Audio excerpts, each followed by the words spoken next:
Who am I? Hi, my name is George Stinney Jr.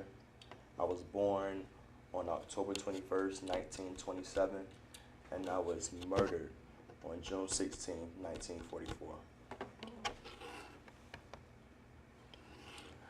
I was executed in South Carolina for the double homicide of Betty Joan Benniger and Mary Emma Thames, ages 11 and 8. It was said that at 5'1", 95 pounds, with a railroad spike at the railroad tracks not too far from where I stayed, I had crushed the skull of one while at the same time subduing the other and removing both bodies from the crime scene in broad daylight without being seen. I was the murderer of both the girls.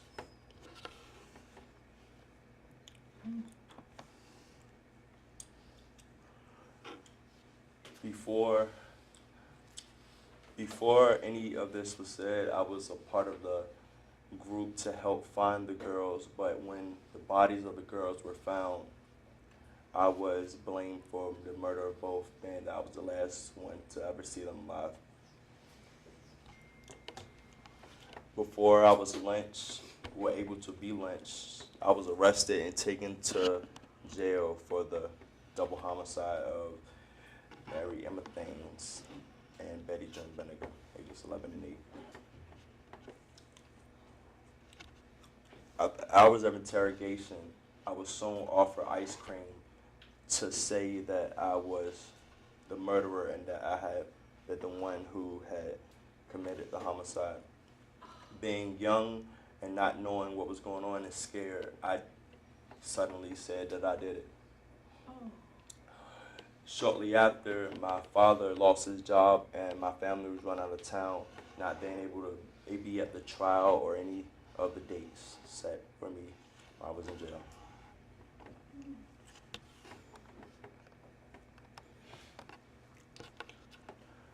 In the courtrooms in South Carolina, there were no blacks allowed, which means there were no blacks on the jury. And with no blacks on the jury and no witnesses, no written confessions, it took them 10 minutes to sentence me to death by electric chair.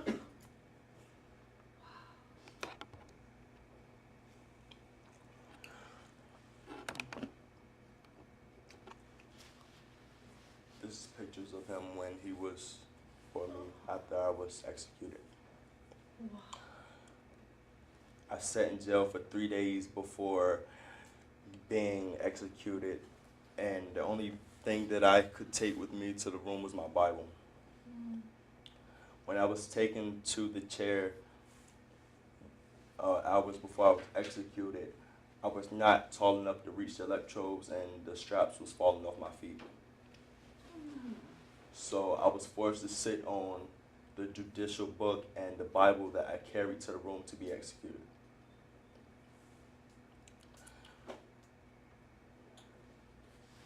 Shortly after them, turning on the switch to execute me, the mask fell off my face, being that I was too small, exposing my smoking nasal cavity and my sizzling eye socket.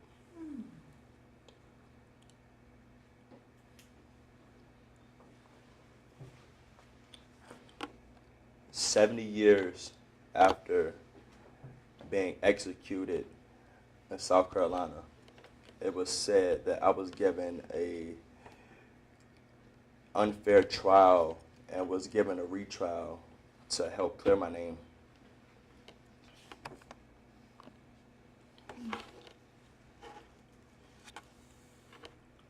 "70 years plus, I waited for my name to be cleared, but it was already too late."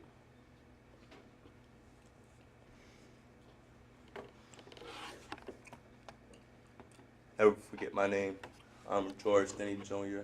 I was born on October 21st, 1929. I was murdered on June 16, 1944 for the murder of Mary Emma Thames and Betty Joan Benniger.